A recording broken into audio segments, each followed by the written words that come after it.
que tout était déjà là. On regarde. Michel Onfray, vous avez quel âge? Vous avez 30 ans? 30 ans. Vous êtes prof de philo? Oui. À Caen? À Caen. En Normandie? Oui. Il n'y a donc pas d'accent? Non. Bon, vous êtes prof de philo. Et c'est d'abord une histoire formidable. Vous avez écrit ce bouquin en combien de temps? 4 jours. En 4 jours? 4 jours, oui. C'est un bouquin de philo, faut le dire. Hein. Oui. Matin, midi et soir, la nuit également, enfin 4 jours pleins. Ça vous a gratouillé? Qu'est-ce qui s'est passé? Oui, j'avais la chance de profiter de vacances puisque j'ai eu un infarctus qui m'a arrêté 4 mois, qui m'a séparé de mes élèves. Il a J'ai plus quoi faire. Ouais. J'ai rencontré une diététicienne déplorable qui m'a donné envie de rédiger ce texte-là. J'ai fait très rapidement. Oui. Alors 4 jours comme ça, sans tellement revenir dessus, il faut dire que c'est superbement écrit, donc vous savez un peu écrire, vous êtes prof de philo après tout. Vous l'avez mis à la poste, à plusieurs éditeurs ou un seul? 3, mais vraiment pour essayer. Et j'ai eu la réponse de Grasset très rapidement. Ouais. Alors Jean-Paul Otthoven vous a dit ouais, ça marche. Voilà. Il a signé le contrat, le bouquin sort. Et c'est un bouquin qui est une idée formidable. On arrive à l'idée. Le ventre des philosophes, c'est dit dans la première phrase de l'intro, à la limite, on va la lire. Hein. Toute cuisine révèle un corps en même temps qu'un style, sinon un monde. Et vous dites en fait que la manière dont les philosophes mangeaient révélait leur monde. Voilà, tout à fait. Qu'il n'y a pas de diététique innocente. Voilà.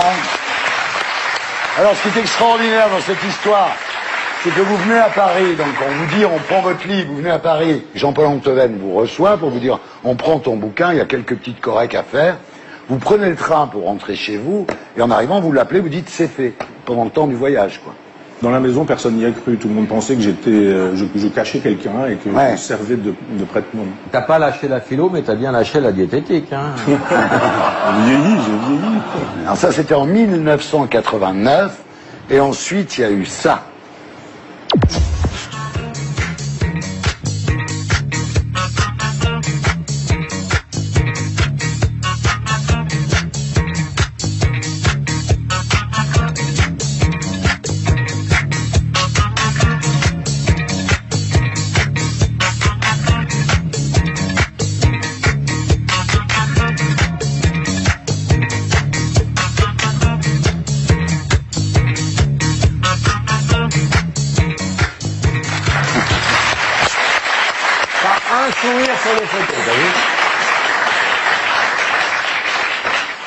Donc ça fait quoi de voir toutes ces unes là comme ça là? Les unes à la suite des autres, je ne savais pas qu'il y en avait autant. Ça fait beaucoup.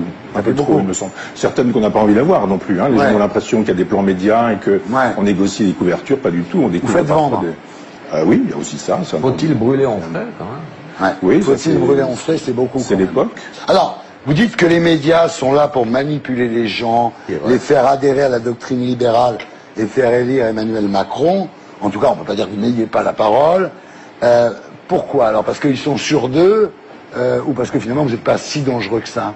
Non, parce que la censure, il ne faut pas qu'elle soit visible. Donc on dit, regardez, on invite nos adversaires, même nos ennemis, et puis on leur consacre des unes. Sauf que quand vous avez des unes qui prétendent que vous faites le jeu du Front National, on voit bien que d'abord ce ne sont pas des unes qu'on a envie d'avoir, mais ensuite on criminalise toute pensée qui est alternative. Vous dites Macron est la poupée gonflable du capital, ce qui est assez bien dans le sens de la formule, je reconnais, c'est assez fort. Et lui, il vous répond que vous regardez le monde d'hier avec les yeux d'hier. Je trouve qu'il est mal placé parce qu'il nous fait toujours l'éloge de Paul Ricoeur, qui a été pétiniste, et il nous fait le coup maintenant de Jürgen Habermas, qui lui a été dans la jeunesse hitlérienne. Donc on a envie d'avoir des... Paul Ricard était pétiniste. Ouais. Donc je veux Ici bien... la voix. Laurent Baffy, pas Paul Ricard, Paul Ricoeur. Ça m'étonnait aussi. Alors Bruno Roger Petit, qui est donc maintenant chargé de la cellule riposte à l'Élysée, parce qu'il y a une cellule riposte pour s'attaquer à des gens comme vous, comme Finkielkraut et comme Zemmour. Bruno Roger Petit a écrit, donc dans Challenge, « Inutile d'aller au bistrot pour écouter les analyses de René. Entre deux tournées de Beaujolais, il suffit d'acheter l'Obs et Valeurs Actuelles. » C'est-à-dire qu'il vous compare en fait au Café du Commerce, quoi. Oui, mais ça vaut pas grand-chose, le jugement de ce monsieur, quand même. La preuve, vous avez vu où il est? Oui. Alors Laurent Geoffrin, c'est un peu mieux. Dans Libération, non? Non, c'est le même. Non, c'est un monsieur dangereux, je trouve. Laurent Geoffrin dit, on se demande pourquoi, sinon pour des raisons de vente, 3 hebdos, en principe crédibles, donnent autant de visibilité à des élucubrations aussi grotesques. C'est normal, ce monsieur fait le jeu du Front National depuis des années. Depuis que la gauche a renoncé à être de gauche en 83, tous ces gens-là nous disent que les idées de droite, ce sont aujourd'hui les idées de gauche. Si comme moi on est resté de gauche et qu'on dit non, vous avez trahi, et qu'on fait savoir que si le Front National est aujourd'hui présent au second tour des élections présidentielles, c'est un peu à cause de ces gens-là, qui faisaient des unes en disant vive la crise, je vous rappelle quand même, hein. C'était salaud de pauvre. Si vous êtes chômeur, c'est parce que vous n'avez pas assez de talent pour être des entrepreneurs. On nous faisait l'éloge de Bernard Tapie, c'était la gauche, c'était Geoffrin, tous ces gens-là. Je sais que Tapie était ministre de Mitterrand, faut encore le répéter. Absolument. Oui. Donc aujourd'hui, la mode, c'est de taper sur Marine Le Pen, mais pas sur les gens qui ont rendu possible Marine Le Pen. Moi, mon travail de philosophe, c'est pas de hurler avec les loups, c'est juste de dire Geoffrin et un certain nombre d'autres individus ont rendu possible Marine Le Pen. C'était nécessaire que Marine Le Pen soit au second tour, ils ont besoin de ça, pour que finalement les élections présidentielles ne soient plus qu'un plébiscite. En gros, quand vous avez Macron et Marine Le Pen, on vous dit vous avez le choix entre le général de Gaulle et Adolf Hitler. Vous choisissez qui? Je n'ai qu'une philosophie, être accepté comme je suis, malgré tout ce qu'on me dit. Je reste le point levé, pour le meilleur comme le pire. Je suis métisse mais pas martyr. Qui c'est? Bravo. Alors, on passe maintenant au premier des deux livres. Viser ta lune, ça ne me fait pas peur. On passe maintenant au premier des deux livres que vous publiez chez Gallimard, Nager avec les piranhas. Là, vous vous êtes intéressé au peuple amérindien des Wayanas, en Guyane. J'imagine, quand vous êtes arrivé, ils ont cru que c'était Frédéric Lopez, non? Non, parce qu'en fait, ils ne sont pas aussi esselés que ça. C'est-à-dire qu'il faut prendre un petit avion, il faut traverser la Laponie, il faut prendre la pirogue, il faut faire 1 ou 2 heures de pirogue. On arrive dans un petit village où effectivement on a l'impression qu'on est au début de l'humanité, sauf qu'il y a des antennes paraboliques. C'est-à-dire qu'ils vous écoutent, ils nous écoutent et qu'ils sont au courant aussi. Salut la Guyane. Alors, pour ce carnet guyanais, vous vous êtes rendu à Taluhen, donc un village situé sur le fleuve Maroni, loin du monde, mais évidemment pas à l'abri des séries américaines et des informations parisiennes. Vous dites, les jeunes n'ont pour seule solution que de se déguiser en occidental, porter des casquettes de travers, s'avachir le corps en même temps que l'âme, troquer la fierté tribale contre la veulerie occidentale, jeter la droiture de leur ethnie aux orties et afficher l'insolence qui fait loi sur l'écran de leur télévision. Il y a une espèce de tension, même de tiraillement entre ces deux mondes-là. C'est-à-dire qu'il y a un monde de tradition, un monde traditionnel. Ils savent qui ils sont dans la forêt, ils vivent dans la forêt. Il y a des chamans, il y a des ancêtres, il y a des vieux sages. Et puis en même temps, la télévision leur montre notre monde et pas ce qu'il y a de mieux dans notre monde. C'est-à-dire le monde qu'on veut nous vendre. La violence, la brutalité, le sexe, enfin toutes ces choses-là. Vous dites que les enfants de Guyane se suicident entre 10 et 20 fois plus que ceux de métropole, quand même, c'est pas rien. Oui, et il y a un rapport de quelques députés qui nous dit que pour arrêter ces choses-là, il faut augmenter les connexions Internet, il faut augmenter la perfusion d'occidentalité, je dirais. Alors qu'en fait, pas du tout, il faudrait laisser l'organisation tribale se faire, elle existe encore, il y a toujours des vieux sages qui connaissent des techniques, les plantes dans la nature, les animaux, le cosmos, enfin toutes ces choses-là, la mythologie, et ces gens-là sont susceptibles de gérer leur village. Moi, je suis dans une gauche libertaire, pas celle de Geoffrin, la gauche libérale, mais dans une gauche libertaire qui croit à la commune, qui croit à l'organisation communale. Oui, alors vous dites que c'est la faute du jacobinisme de la République qui remplace leur culture par Jésus, les Lumières, 1789, le national-socialisme. Enfin, c'est-à-dire que ces gens-là, effectivement, on leur apprend des choses dont ils ont absolument rien à faire.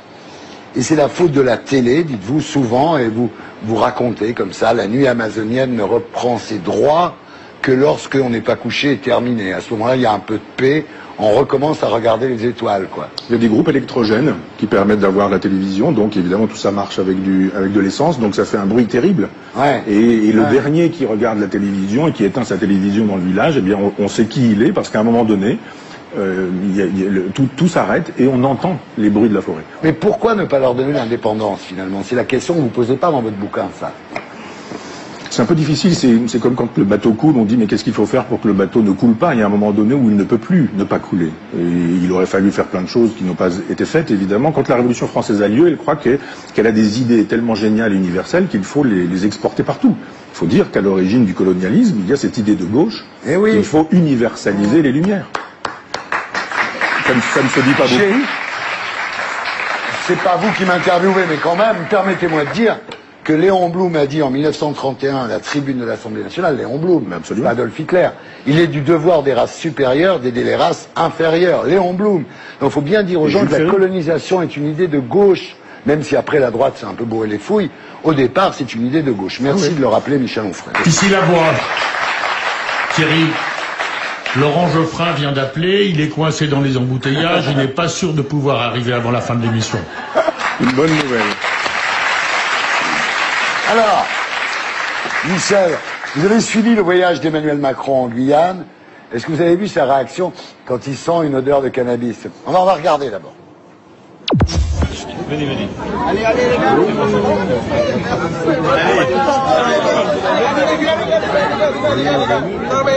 Il y en a qui font passer des cigarettes.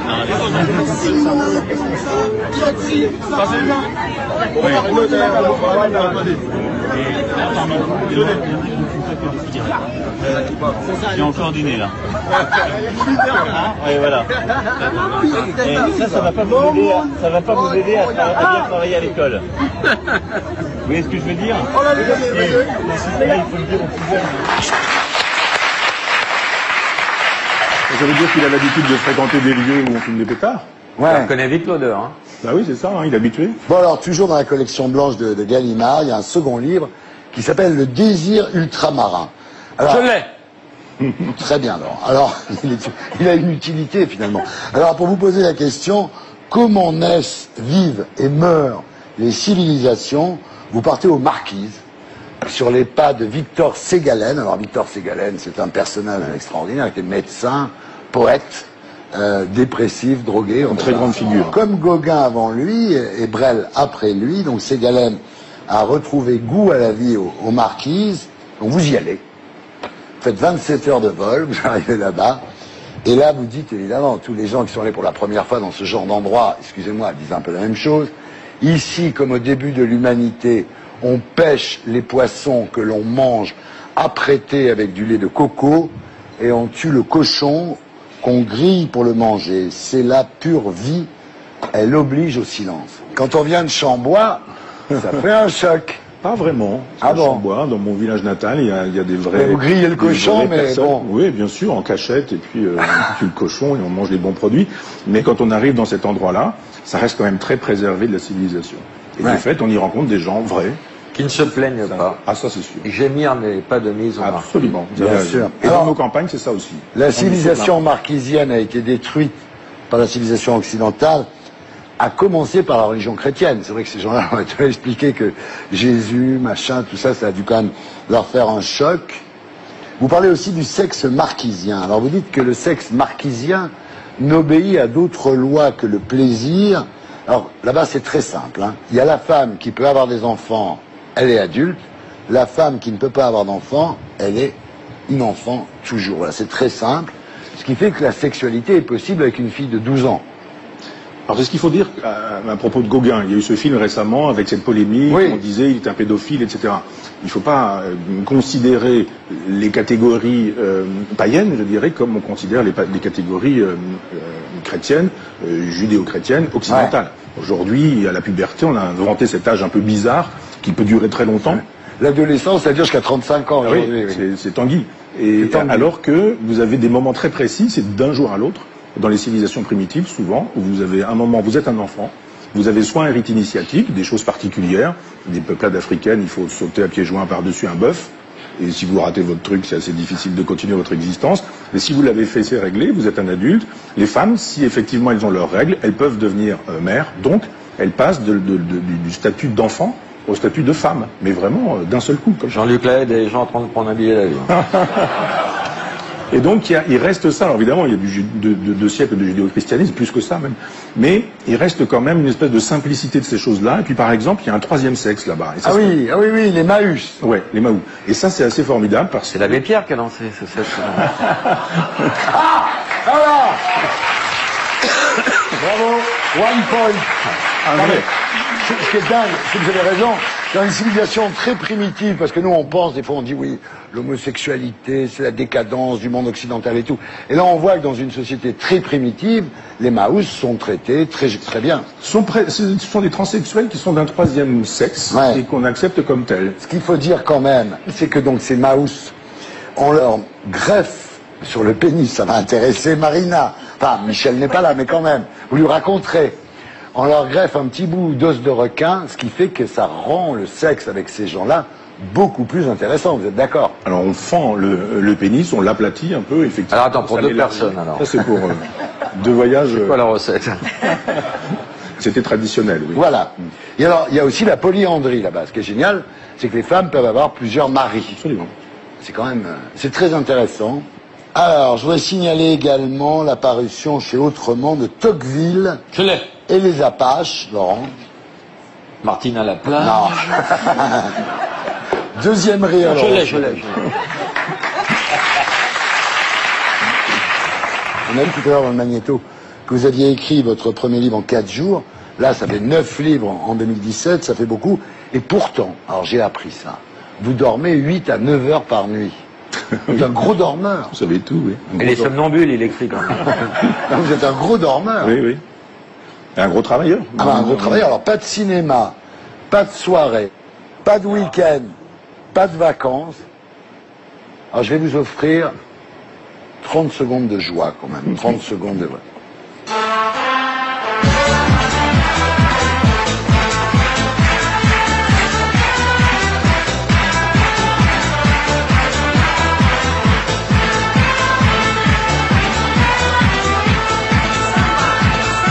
Faut reconnaître que sa joie est communicative. Hein.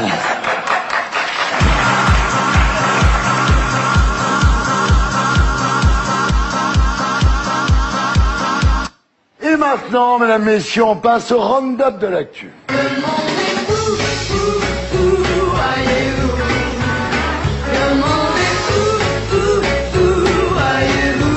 Alors Michel, on va commenter avec vous et nos amis l'actualité. On commence par Macron 1, Mélenchon 0. Donc Mélenchon a déclaré, pour l'instant, c'est lui qui a un point. C'est vrai que les mobilisations sociales de la rentrée ont fait pchit quand même, non? Oui, complètement. Mais en même temps, les gens ont bien compris qu'on leur avait volé la démocratie. À plusieurs reprises, quand ils ont voté, par exemple, non au traité européen, on leur a dit vous aurez quand même le traité européen. Là, ils ont bien compris qu'au bout du compte, on leur donnerait le choix entre Marine Le Pen et Macron ou un défenseur de l'Europe libérale, et que s'ils ne voulaient pas défendre l'Europe libérale, ils n'auraient pas le choix. Donc ils se sont abstenus, ils ne sont pas allés aux urnes, ni après aux législatives. Donc il y a une espèce de désespoir démocratique, ça me paraît évident. C'est que si les gens n'ont pas manifesté derrière Mélenchon, c'est parce qu'ils croient plus que ça serve à quelque chose finalement. D'abord, on n'a pas forcément envie de cautionner Mélenchon comme unique alternative à Macron. Ouais. C'est pas. Il y a eu l'alternative Macron-Le Pen, tout a été fait pour ça. Maintenant, on aurait une alternative Macron-Mélenchon. Mais on ne peut pas s'identifier à quelqu'un qui dit du bien de Robespierre, de 1793, du tribunal révolutionnaire. C'est pas possible. De Fidel Castro. Donc il y a des gens lucides. Personne n'a envie de défiler derrière un mec qui défend le Venezuela de Maduro absolument, aussi. Absolument. On a envie d'autre chose. Alors Macron va célébrer mai 68. Ça vous fait quoi? Ça me fait marrer. Ouais. C'est-à-dire que quand il fait vraiment des réformes de droite, il faut absolument qu'il aille voir du côté de la gauche. Alors il fait des choses vraiment très, très concrètes pour la droite et très symboliques pour la gauche. Parce qu'il sait très bien que célébrer mai 68, ça mange pas de pain.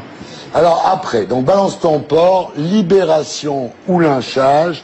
Alors Harvey Weinstein, Gilbert Rozon, Kevin Spacey, Tariq Ramadan, jeudi matin Dustin Hoffman, plus les manifs de Femen à la Cinémathèque lors de la rétrospective Polanski. Alors, le pape, ça vient de tomber. Les digues avaient résisté à l'affaire DSK, là non. C'est plutôt bien. Moi, je suis du côté des femmes qui estiment que le droit de cuissage, ça suffit. Simplement, maintenant, il y a une justice. Il ne faut pas se contenter de dénoncer sur Twitter en disant « je balance », parce qu'il y a beaucoup d'hystérie. C'est aussi facile de dénoncer n'importe qui plus est quand c'est une figure médiatique. Allez faire la démonstration que quelqu'un avec qui vous avez couché avec son consentement il y a 20 ans, elle avait vraiment donné son consentement alors qu'elle vous dit qu'il s'agit d'un viol aujourd'hui, tout ça devient problématique. Je ne dis pas que ça n'a pas eu lieu, je dis que c'est impossible aujourd'hui de dire que ça a eu lieu ou pas eu lieu. Moi je ne crois les gens que quand vraiment ils vont en justice et pas seulement quand ils se contentent de balancer des noms sur Twitter. Alors Marina, en janvier dernier, Vous aviez présenté une soirée spéciale consacrée au harcèlement sexuel sur France 5. Vous aviez commencé en me disant « Le harcèlement sexuel est un fléau social qui n'a d'égal que son mépris ». Je trouve qu'il y aura vraiment un avant et un après ce mouvement. Oui. D'abord parce que la honte va changer de camp. Ça, c'est absolument essentiel. Oui. Ensuite, parce que je pense que les hommes qui commettent ce genre d'actes, qui se sentaient totalement impunis, ne pourront plus se sentir aussi impunis que ça. Ils sauront que ce qu'ils appellent effectivement droit de cuissage, harcèlement ou drague lourde, eh ben c'est pas autorisé, ils ont pas tous les droits. Et puis la dernière chose qui m'a beaucoup impressionnée quand on lit les témoignages de ces femmes, et ça c'est très important que les hommes le lisent, c'est que certains de ces hommes sont quand même assez binaires, c'est-à-dire qu'il y a viol ou pas viol. Ouais. Mais tout le reste, en gros, pour eux, n'existe pas. Et quand on lit les témoignages de ces femmes, eh bien, on mesure que des femmes qui ont été victimes d'agressions, qu'elles soient verbales, physiques, psychologiques, d'agressions sexuelles, sont pour beaucoup marquées à vie, qu'il y a des vies pourries, parce que des hommes se sont mal comportés avec elles sans qu'il y ait eu éventuellement un crime, donc un viol. Et ça, c'est extrêmement important que les hommes mesurent que ces actes qu'ils considèrent comme des choses pour eux vraiment banales, détruisent des femmes. Ici la voix. Oui. Thierry, il y a trop de propos intelligents dans cette émission. Le téléspectateur ne s'y retrouve pas. Ça. Dépêchez-vous de dire une connerie ou alors laissez parler Baffy. Alors, ces deux hôtesses de l'air au décollage, il y en a une qui dit à l'autre, je vais dans la queue de l'avion voir s'il y a des nouvelles têtes. Et l'autre fait, ok, moi je fais le contraire. Le compte est bon. Ça s'équilibre. Alors on termine avec la Catalogne, donc après la Catalogne, à qui le tour? Vous avez déclaré, les Catalans doivent décider de leur destin. D'accord, mais enfin, si demain c'était la Corse, le Pays Basque, vous seriez d'accord aussi? Oui, bien sûr. Moi, je suis La Bretagne. La Bretagne, évidemment, je suis démocrate, moi. La Savoie, le comté de Mais Nice. bien sûr, c'est-à-dire que si les gens ont intérêt à se dissocier d'une nation, c'est qu'on a aussi fait ce qu'il fallait pour qu'il y ait suffisamment de gens qui le souhaitent. D'accord, enfin, si la nation espagnole votait, la Catalogne ne serait pas indépendante. C'est quand les Catalans votent. Donc ça veut dire qu'on donne le droit à l'autodétermination à toutes les régions européennes. C'est-à-dire qu'après, il y a l'Écosse, il y a la Flandre, il y a la Padanie, c'est-à-dire l'Italie du Nord. Moi, je pense qu'il faut repenser l'État jacobin qui a failli. Ça, c'est On l'a vrai. bien vu, ça marche plus. On peut très bien aujourd'hui penser des modalités d'autonomie et d'indépendance. En disant, mais il y a effectivement des possibilités en Corse d'inventer des gouvernances qui ne seraient pas des gouvernances bretonnes, qui ne seraient pas, mais en restant dans une configuration française. Regardez ce qui va se passer avec la Nouvelle-Calédonie bientôt. C'est extrêmement intéressant. Ce que Michel Rocard était parvenu à faire en disant, essayons de voir ce qui pourrait être une indépendance association.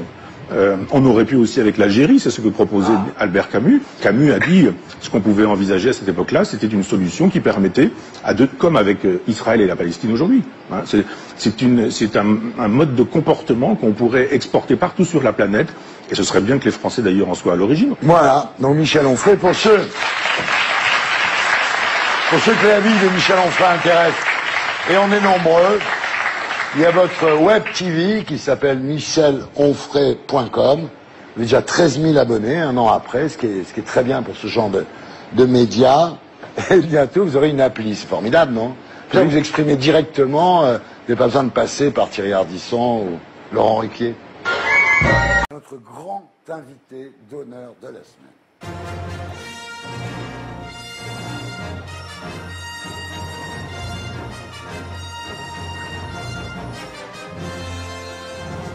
Michel Onfray, bonsoir.